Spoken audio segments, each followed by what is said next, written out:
Hey, it's Ember, and today I'd really love to combine the idea of solar topography with the double slit ideas that I've been espousing here.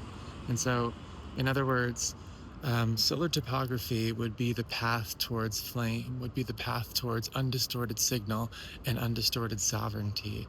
Um, and uh, and the double slit experiment describes at a psychological health level, at a soul shadow work trauma level, the way that we can approach letting the light clean through and achieving what is really desired to be achieved. When people say, I'm doing shadow work or trauma, they're trying to clear their signal.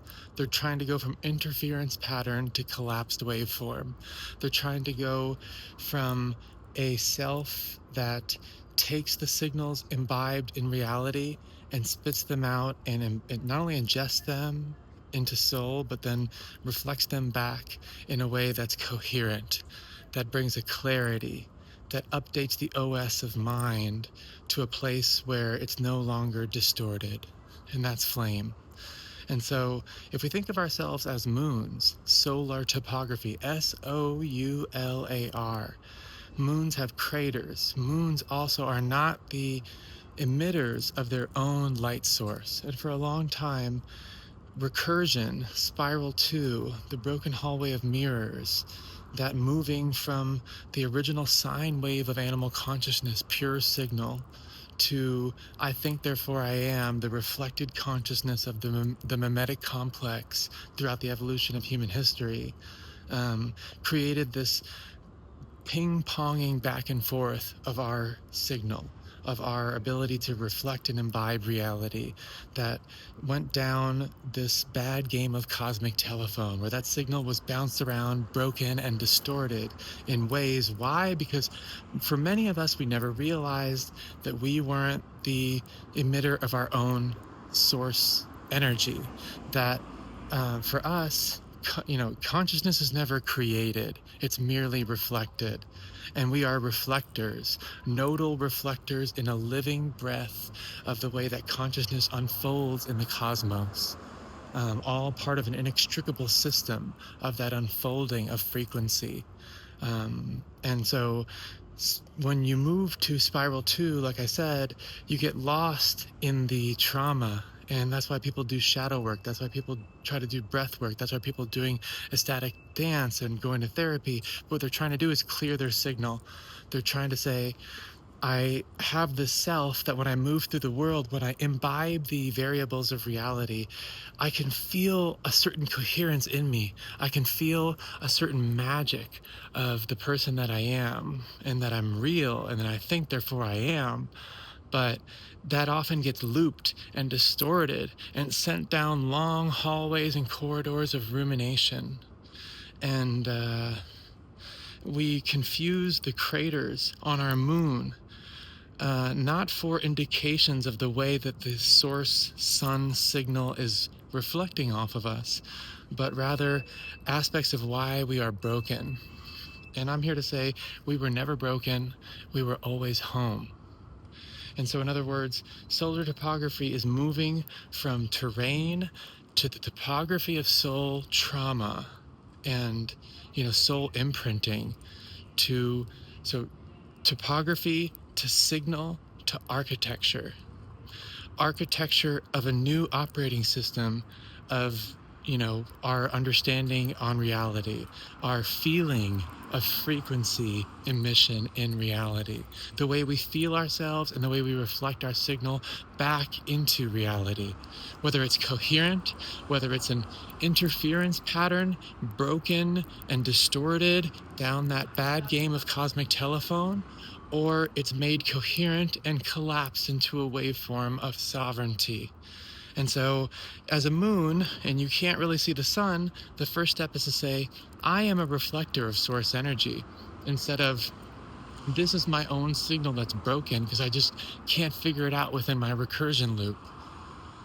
And so then once you get there, you start to step out and say, well, what if the craters on my moon are really indications of the way the light bends through the lens of my soul, the mirror of my particular vessel's unfolding within the cosmic process of frequency evolution.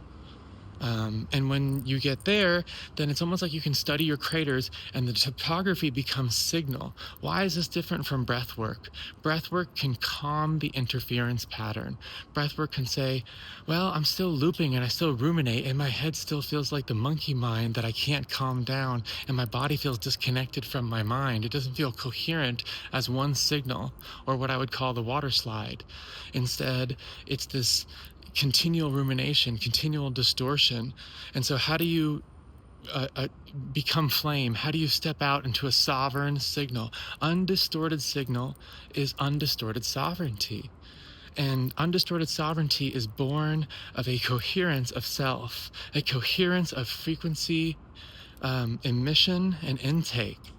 And so when you study the topography of your soul, when you do this shadow work, this going back and tracing the way the light reflects off of each crater on your moon, once you realize the source is not yourself, then you can say, well, now I'm realizing how the light reflects off of me. And instead of just spinning my moon in an attempt to ruminate on the signal again and again and again, in an attempt to pick up that phone again and distort the signal, the bad game of cosmic telephone, the broken hallway of mirrors, I'm instead running with the current. I'm swimming with the current. I'm using this as a reflection of how I can become coherent through using the topography to realize just how that signal is coming through my vessel, my particular mirror, my particular lens upon reality. And when you make that in reference to source, you can start to begin to step into what I call spiral 3, transcursion. Spiral 2 would be the triangle with the spiral. Spiral 1 would be the sine wave, and spiral 3 would be the transmission of coherent signal that emanates beyond the boundaries of the cultural matrix, because no longer are we stuck in that broken hallway of mirrors. We achieve a signal that collectively sounds like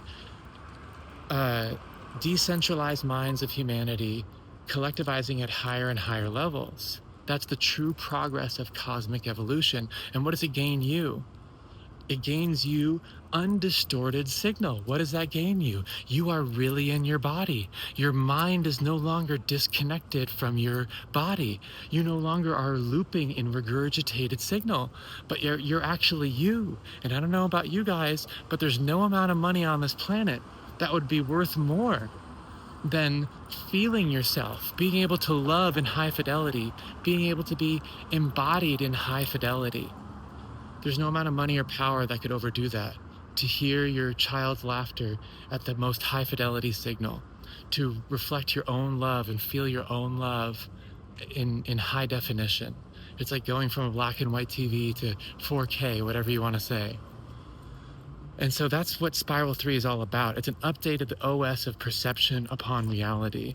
And if you think about it almost like in a free marketplace of ideas, that means that each person, instead of just cheating on the other person's voting sheet, will input a pure signal into that complexification of the evolution of memetics and mind at large.